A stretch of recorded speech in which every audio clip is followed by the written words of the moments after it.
ನಮಸ್ಕಾರ. ರಾಮಸೇತು ಪುರಾಣ, ಇತಿಹಾಸ ಮತ್ತು ವಿಜ್ಞಾನ. ಭಾರತೀಯ ಸಂಸ್ಕೃತಿಯಲ್ಲಿ ರಾಮಾಯಣ ಕೇವಲ ಧಾರ್ಮಿಕ ಮಹಾಕಾವ್ಯ ಮಾತ್ರ ಅಲ್ಲ, ಅದು ಸಾವಿರಾರು ವರ್ಷಗಳಿಂದ ಭಾರತೀಯರ ಜೀವನ, ನಂಬಿಕೆ ಮತ್ತು ಸಂಸ್ಕೃತಿಯನ್ನು ರೂಪಿಸಿರ್ತಕ್ಕಂಥ ಮಹಾನ್ ಸಾಹಿತ್ಯ ಕೂಡ ಆಗೈತೆ. ಈ ಮಹಾಕಾವ್ಯದಲ್ಲಿ ಅತ್ಯಂತ ಪ್ರಸಿದ್ಧವಾದಂಥ ಘಟನೆ ಅಂತ ಹೇಳಿದರೆ, ಶ್ರೀರಾಮ ತನ್ನ ವಾನರ ಸೇನೆ ಜೊತೆಗೆ ಭಾರತದಿಂದ ಲಂಕೆಯವರೆಗೆ ಈಗಿನ ರಾಮೇಶ್ವರದಿಂದ ಲಂಕೆ ತನಕ ನಿರ್ಮಿಸಿದನು ಅಂತ ಹೇಳಲಾಗುವ ರಾಮಸೇತು. ಈ ಸೇತುವೆ ಶತಮಾನಗಳಿಂದ ಭಕ್ತಿಯ ಸಂಕೇತ ಆಗಿರೋದ್ರ ಜೊತೆಗೆ ಇತಿಹಾಸಕಾರರು, ಭೂವಿಜ್ಞಾನಿಗಳು, ಸಮುದ್ರ ವಿಜ್ಞಾನಿಗಳು ಮತ್ತು ಪುರಾತತ್ವ ವಿಜ್ಞಾನಿಗಳಿಗೆ ಕೂಡ ಕುತೂಹಲದ ವಿಷಯವಾಗಿ ಕಂಡುಬಂದಿದೆ. ಆಧುನಿಕ ಉಪಗ್ರಹದ ಚಿತ್ರಗಳು, ಸಮುದ್ರ ತಳದ ಅಧ್ಯಯನಗಳು ಮತ್ತು ಭೂವೈಜ್ಞಾನಿಕ ಸಂಶೋಧನೆಗಳು ಈ ರಚನೆಯ ಕುರಿತು ಹೊಸ ಮಾಹಿತಿಗಳನ್ನು ಒದಗಿಸಿದರೂ ಕೂಡ ಅವು ಪುರಾಣದಲ್ಲಿ ವರ್ಣಿಸಲಾದಂಥ ಸೇತುವೆಯನ್ನು ನೇರವಾಗಿ ಸಾಬೀತುಪಡಿಸಿಲ್ಲ.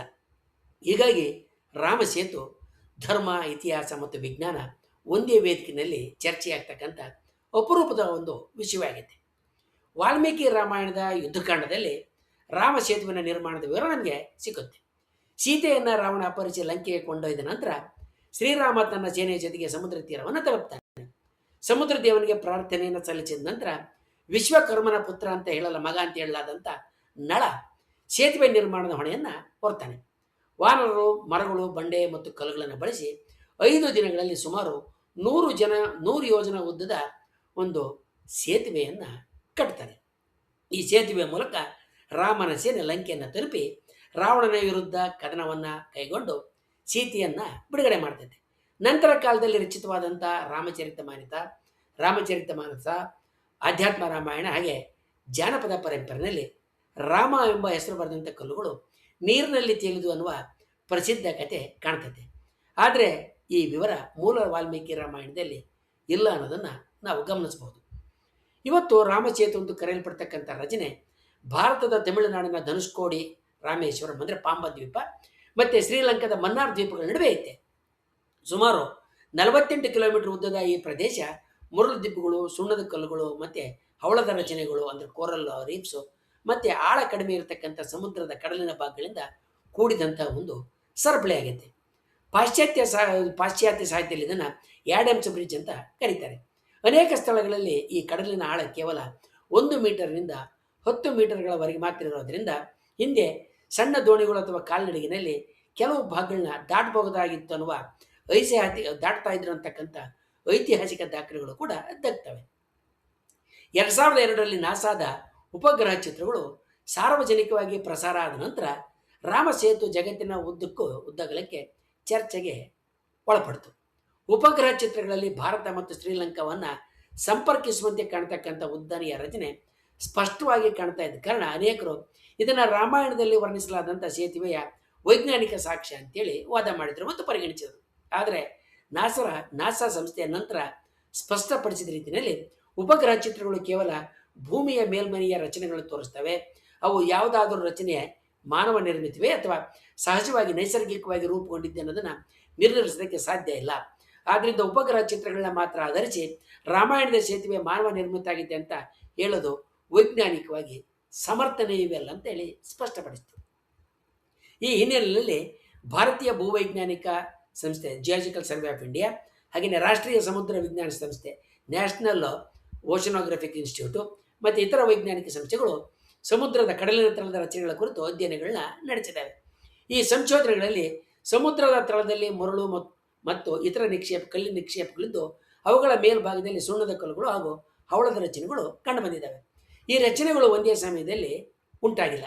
ವಿವಿಧ ಕಾಲಘಟ್ಟಗಳಲ್ಲಿ ಕಡಲಿನ ಏರಿಳಿತ, ಅಲೆಗಳ ಚಲನೆ ಮತ್ತು ಮರಳು ಸಂಚಯ ಆಗ್ತಕ್ಕಂಥ ಪರಿಣಾಮವಾಗಿ ಸಾವಿರಾರು ವರ್ಷಗಳ ಅವಧಿಯಲ್ಲಿ ಇವು ಕಟ್ಟಲ್ಪಟ್ಟಿದ್ದೇವೆ, ನಿರ್ಮಾಣಗೊಂಡಿದ್ದೇವೆ ಅನ್ನೋದು ಹೆಚ್ಚಿನ ಭೂವಿಜ್ಞಾನಿಗಳ ವೈಜ್ಞಾನಿಕ ಅಭಿಪ್ರಾಯ ಆಗಿದೆ. ಕೆಲವು ಹವಳ ದಿಬ್ಬಗಳ ವಯಸ್ಸು 3000ದಿಂದ 7000 ವರ್ಷಗಳಿಗೆ ಇರಬಹುದು ಅಂತ ಕೆಲವು ಅಧ್ಯಯನಗಳು ಸೂಚಿಸಿದ್ರು ಕೂಡ ಸಂಪೂರ್ಣ ಸರಪಳಿ ಒಂದೇ ಕಾಲದಲ್ಲಿ ನಿರ್ಮಾಣ ಅನ್ನೋದಕ್ಕೆ ಯಾವುದೇ ರೀತಿಯ ಪುರಾವೆ ಸಿಕ್ಕಿಲ್ಲ. ಉಪಗ್ರಹ ಚಿತ್ರಗಳು ಹಾಗೂ ಭೂವೈಜ್ಞಾನಿಕ ಸಮೀಕ್ಷೆಗಳ ಮೂಲಕ ಈ ಪ್ರದೇಶವನ್ನು ಅಧ್ಯಯನ ಮಾಡಲಾಗಿದೆ. ವಿಜ್ಞಾನದ ಮುಖ್ಯವಾದಂಥ ಶೋಧನೆಗಳು ಕೆಲವು ನಿರ್ಧಾರಗಳಿಗೆ ಬಂದಿದ್ದಾವೆ. ರಾಮಸೇತು ಒಂದು ನೈಸರ್ಗಿಕ ಸುಣ್ಣದ ಕಲ್ಲಿನ ದಿಬ್ಬ. ಮತ್ತು ಹವಳದ ಬಂಡೆಗಳ ಒಂದು ಸರಪಳಿ. ಹಿಮಯುಗದ ಸಮಯದಲ್ಲಿ ಗ್ಲೇಷಿಯಲ್ ಪೀರಿಯಡ್ ಸಮಯದಲ್ಲಿ ಕಡಲಿನ ಮಟ್ಟ ಈಗಿರೋದಕ್ಕಿಂತ ಸುಮಾರು 100ರಿಂದ 120 ಮೀಟರ್ ಕಡಿಮೆ ಇತ್ತು. ಆ ಸಮಯದಲ್ಲಿ ಭಾರತ ಮತ್ತು ಶ್ರೀಲಂಕಾದ ಭೂಭಾಗಗಳು ಒಂದಕ್ಕೊಂದು ಸಂಪರ್ಕದಲ್ಲಿದ್ದವು. ಕಾಲಕ್ರಮೇಣ ಹಿಮ ಕರಗಿ ಸಮುದ್ರದ ಮಟ್ಟ ಏರಿದಾಗ ಎತ್ತರದಲ್ಲಿದ್ದಂಥ ಈ ಮರಳಿನ ಹಾಗೂ ಸುಣ್ಣದ ಕಲ್ಲಿನ ಸಾಲುಗಳು ನೀರಿನಡಿನಲ್ಲಿ ಕೇವಲ 1ರಿಂದ 3 ಮೀಟರ್ ಆಳದಲ್ಲಿ ಮುಳುಗೋದವು. ಎರಡನೇದಾಗಿ ಮನ್ನಾರ್ ಕೊಲ್ಲಿ ಮತ್ತು ಪಾಕ್ ಜಲಸಂಧಿಯ ನಡುವೆ ಬೀಸ್ತಕ್ಕಂಥ ಮಳೆಗಾಲದ ಗಾಳಿ ಮತ್ತು ಕಡಲಿನ ಪ್ರವಾಹಗಳು ಲಾಂಗ್ ಶೋರ್ ಕರೆಂಟ್ಸು ಮರಳು ಮತ್ತು ಹವಳದ ಅವಶೇಷಗಳನ್ನ ಒಂದೇ ಸಾಲಿನಲ್ಲಿ ತಂದು ಕೂಡಿಸಿಟ್ಟವು. ಈ ಕ್ರಿಯೆಯಿಂದ ಈ ಉದ್ದನೆಯ ರೇಖೆಯಂತಹ ರಚನೆ ಲೀನಿಯರ್ ಅಲೈನ್ಮೆಂಟು ಪಂಕ್ತಿಯಂಥ ರಚನೆ ರೂಪುಗೊಂಡೈತೆ. ಭೂವೈಜ್ಞಾನಿಕ ಸಮೀಕ್ಷೆ ಮತ್ತು ವಿವಿಧ ಸಂಶೋಧನಾ ಸಂಸ್ಥೆಗಳು ನಡೆಸಿದಂಥ ಇಂಗಾಲದ ಕಾಲ ನಿರ್ಣಯದ ಪ್ರಕಾರ, ಕಾರ್ಬನ್ ಡೇಟಿಂಗ್ ಪ್ರಕಾರ, ಈ ಪ್ರದೇಶದ ಹವಳದ ಬಂಡೆಗಳು ಮತ್ತು ಮರಳಿನ ಪದರಗಳು ಸುಮಾರು 7,000ದಿಂದ 1,25,000 ವರ್ಷಗಳಷ್ಟು ಹಳೆಯವು. ಕೊನೆಯದಾಗಿ ಮಾನವ ನಿರ್ಮಿತವೇ, ಇದು ಮಾನವ ನಿರ್ಮಿತವೇ ಅಥವಾ ನೈಸರ್ಗಿಕವೇ ಎನ್ನುವ ವಿಚಾರದಲ್ಲಿ 2 ಪ್ರಮುಖವಾದಂಥ ವಾದಗಳು ನಮಗೆ ಕಂಡು ಬರ್ತವೆ. ಮೊದಲನೆಯದು ನೈಸರ್ಗಿಕ ವಾದ. ಇದು ಕೇವಲ ನೈಸರ್ಗಿಕ ಪ್ರಕೃತಿಯಿಂದ ಅಂದರೆ ಟೆಕ್ಟಾನಿಕ್ ಆಕ್ಟಿವಿಟಿ ಮತ್ತು ಕೋರಲ್ ಡಿಪಾಸಿಟ್ಸು ಇವುಗಳಿಂದ ರೂಪುಗೊಂಡಿರ್ತಕ್ಕಂಥ ದಿಬ್ಬ.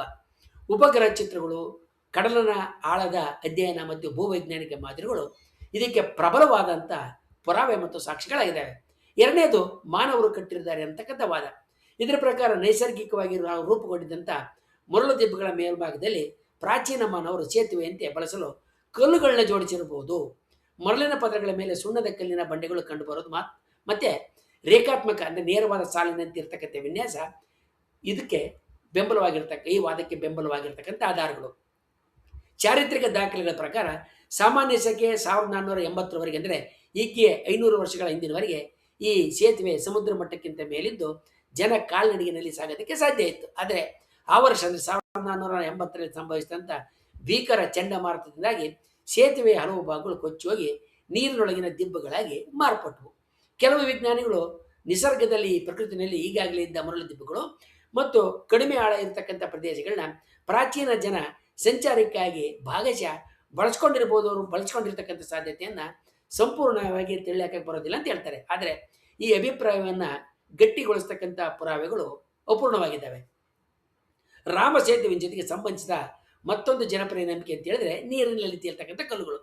ದೇವಸ್ಥಾನಗಳಲ್ಲಿ ಅಥವಾ ಕೆಲವು ಪ್ರದೇಶಗಳಲ್ಲಿ ಜನಕ್ಕೆ ತೋರಿಸುವಂಥ ರಾಮ ಸೇತುವಿನ ಜೊತೆಗೆ ಸಂಬಂಧಿಸಿದ ಮತ್ತೊಂದು ಜನಪ್ರಿಯ ನಂಬಿಕೆ ಅಂತ ಹೇಳಿದ್ರೆ ನೀರಿನಲ್ಲಿ ತೇಲುವ ಕಲ್ಲುಗಳು. ದೇವಸ್ಥಾನಗಳಲ್ಲಿ ಅಥವಾ ಕೆಲವು ಕಡೆ ತೋರಿಸಲಾಗ್ತಕ್ಕಂಥ ತೇಲುವ ಕಲ್ಲುಗಳನ್ನು ರಾಮ ಸೇತುವಿನ ನಿರ್ಮಾಣದ ಪುರಾವೆ ಅಂತ ಕೆಲವರು ಪರಿಗಣಿಸ್ತಾರೆ. ಆದರೆ ಭೂವಿಜ್ಞಾನದ ಪ್ರಕಾರ ಪ್ಯೂಮಿಸ್ ಎಂತಕ್ಕಂಥ ಜ್ವಾಲಾಮುಖಿ ಮೂಲದ ಕಲ್ಲುಗಳು ತಮ್ಮೊಳಗಿನ ಅನೇಕ ರಂಧ್ರಗಳ ಕಾರಣದಿಂದ ನೀರಿನಲ್ಲಿ ತೇಲ್ಬಲ್ಲವು. ಪಾಕ್ ಜಲಸಂಧಿಯಲ್ಲಿ ಕಂಡು ಬರ್ತಕ್ಕಂಥ ಹೆಚ್ಚಿನ ಕಲ್ಲುಗಳು ಪ್ಯೂಮೈಸ್ ಅಲ್ಲ, ಅವು ಸುಣ್ಣದ ಕಲ್ಲುಗಳು ಅಥವಾ ಹವಳದ ರಚನೆಗಳಾಗಿದ್ದಾವೆ. ಹೀಗಾಗಿ ತೇಲುವ ಕಲ್ಲುಗಳ ಆಧಾರದ ಮೇಲೆ ರಾಮಾಯಣದಲ್ಲಿ ವರ್ಣಿಸಲಾದ ಸೇತುವೆಯನ್ನು ವೈಜ್ಞಾನಿಕವಾಗಿ ಸಾಬೀತುಪಡಿಸೋದಕ್ಕೆ ಸಾಧ್ಯ ಇಲ್ಲ. ರಾಮ ಸೇತು ಕುರಿತ ಚರ್ಚೆ ವೈಜ್ಞಾನಿಕ ವಲಯಕ್ಕೆ ಮಾತ್ರ ಸೀಮಿತ ಆಗಿಲ್ಲ, ಅದು ಪರಿಸರ ಮತ್ತು ಅಭಿವೃದ್ಧಿ ವಿಷಯಗಳಿಗೂ ಕೂಡ ಸಂಬಂಧಿಸುತ್ತೆ. ಭಾರತದ ಸೇತು ಸಮುದ್ರಂ ಹಡಗು ಕಾಲುವೆ ಯೋಜನೆ ಈ ಪ್ರದೇಶವನ್ನು ಕತ್ತರಿಸಿ ಹಡಗುಗಳಿಗೆ ನೇರ ಮಾರ್ಗವನ್ನು ನಿರ್ಮಾಣ ಮಾಡೋದಕ್ಕೆ ಉದ್ದೇಶಿಸಿತ್ತು. ಯೋಜನೆ ಬೆಂಬಲಿಗರಿಂದ ಹಡಗುಗಳ ಸಂಚಾರದ ದೂರ ಕಡಿಮೆ ಆಗ್ತದೆ ಮತ್ತು ಆರ್ಥಿಕ ಲಾಭ ದೊರೆಯುತ್ತೆ ಅಂತ ವಾದ ಮಾಡಿದರೆ, ವಿರೋಧಿಗಳು ಇದು ಧಾರ್ಮಿಕ ಪರಂಪರೆಗೆ ಧಕ್ಕೆ ತರೋದಲ್ಲದೆ ಹವಳದ ದಿಬ್ಬಗಳು, ಸಮುದ್ರ ಜೀವ ವೈವಿಧ್ಯ ಮತ್ತು ಕರಾವಳಿ ಪರಿಸರ ವ್ಯವಸ್ಥೆಗೆ ಹಾನಿಯಾಗಬಹುದು ಅಂತ ಕೂಡ ಅಭಿಪ್ರಾಯಪಟ್ಟರು. ಈ ಪ್ರದೇಶ ಅಪರೂಪವಾದಂಥ ಜೀವ ವೈವಿಧ್ಯ ಹೊಂದಿರತಕ್ಕಂಥ ಮನ್ನಾರ್ ಸಾಗರ ಜೈವಿಕ ಮಂಡಲಕ್ಕೆ ಅಂದರೆ ಮೆರೈನ್ ಬಯೋಸ್ಪಿಯರ್ ರಿಸರ್ವ್ಗೆ ಸೇರೈತೆ. ಡ್ರೆಡ್ಜಿಂಗ್ ಮಾಡೋದ್ರಿಂದ ಅಂದರೆ ಹೂಳು ತೆಗೆದು ಆಳ ಮಾಡೋದ್ರಿಂದ ಹವಳದ ಬಂಡೆಗಳು ನಾಶ ಆಗ್ತವೆ ಮತ್ತು ಸುನಾಮಿ ಹಾಗೂ ಚಂಡಮಾರುತದ ಸಮಯದಲ್ಲಿ ಕರಾವಳಿಗೆ ನೀಡ್ತಕ್ಕಂಥ ನೈಸರ್ಗಿಕ ತಡೆ ಇಲ್ದಂಗಾಗುತ್ತೆ ಅನ್ನೋದು ವಿಜ್ಞಾನಿಗಳ ಎಚ್ಚರಿಕೆ. ಹೀಗಾಗಿ ಈ ವಿಷಯ ನ್ಯಾಯಾಲಯಗಳಲ್ಲಿ ಮತ್ತು ಹಾಗೆ ಸಾರ್ವಜನಿಕ ಚರ್ಚೆಗಳಲ್ಲಿ ಬಹಳ ಮಹತ್ವದ ಸ್ಥಾನವನ್ನು ಪಡೆದೈತೆ. ಒಟ್ಟಾರೆಯಾಗಿ ಹೇಳೋದಾದರೆ ರಾಮಸೇತು ಭಾರತೀಯರ ನಂಬಿಕೆ, ಸಾಹಿತ್ಯ ಮತ್ತು ಸಾಂಸ್ಕೃತಿಕ ಪರಂಪರೆಯ ಅಮೂಲ್ಯ ಒಂದು ಭಾಗ ಅಂತ ಹೇಳ್ಬೋದು. ಅದೇ ಸಮಯದಲ್ಲಿ ಅದು ಭೂವಿಜ್ಞಾನ, ಸಮುದ್ರ ವಿಜ್ಞಾನ ಮತ್ತು ಪುರಾತತ್ವದ ದೃಷ್ಟಿಯಿಂದ ಅತ್ಯಂತ ಮಹತ್ವದ ಅಧ್ಯಯನದ ಕ್ಷೇತ್ರವೂ ಹೌದು. ಇಲ್ಲಿ ತನಕ ನಡೆದಂಥ ಪುರಾತತ್ವ ಮತ್ತು ಭೂವೈಜ್ಞಾನಿಕ ಅಧ್ಯಯನಗಳಲ್ಲಿ ರಾಮಸೇತುವನ್ನು ಮಾನವ ನಿರ್ಮಿತ ಸೇತುವೆಂತೆ ನಿರ್ಣಯ ಮಾಡೋದಕ್ಕೆ ಬೇಕಾದಂಥ ಯಾವುದೇ ಸ್ಪಷ್ಟ ಪುರಾವೆ ಕೂಡ ಸಿಕ್ಕಿಲ್ಲ. ಮಾನವ ನಿರ್ಮಿತ ಸೇತುವೆ ಆಗಿದ್ದರೆ ಕಲ್ಲುಗಳನ್ನು ಕತ್ತರಿಸಿ ಜೋಡಿಸಿದಂಥ ಗುರುತುಗಳು, ನಿರ್ಮಾಣ ತಂತ್ರಜ್ಞಾನದ ಅವಶೇಷಗಳು, ಉಪಕರಣದ ಗುರುತುಗಳು ಅಥವಾ ಮಾನವ ಚಟುವಟಿಕೆಯ ಇತರ ಪುರಾತತ್ವ ಸಾಕ್ಷ್ಯಗಳು ದೊರೆಯಬೇಕಾದದ್ದೇ. ಆದರೆ ಇಂಥ ನಿರ್ಣಾಯಕ ಸಾಕ್ಷ್ಯಗಳು ಈವರೆಗೆ ದಕ್ಕಿಲ್ಲ. ಹೀಗಾಗಿ ರಾಮಸೇತು ಸದ್ಯಕ್ಕೆ ಒಂದು ನೈಸರ್ಗಿಕ ರಚನೆ ಅಂತ ಹೇಳೋದಕ್ಕೆ ಯಾವುದೇ ಅಡೆತಡೆಗಳು ಇಲ್ಲ. ಮುಂದಿನ ವಿಡಿಯೋದಲ್ಲಿ ನಾವು ರಾಮಾಯಣದಲ್ಲಿ ಬರ್ತಕ್ಕಂಥ ಇತರ ಸಂಗತಿಗಳು ಎಷ್ಟು ಚಾರಿತ್ರಿಕ, ಎಷ್ಟು ಪುರಾತತ್ವ ಸಾಕ್ಷ್ಯಗಳಿಂದ ಬೆಂಬಲಿಸಲ್ಪಟ್ಟಿದ್ದಾವೆ ಅನ್ನತಕ್ಕಂಥ ವಿಚಾರಗಳನ್ನ ತಿಳಿಯೋಣ. ವಂದನೆಗಳು.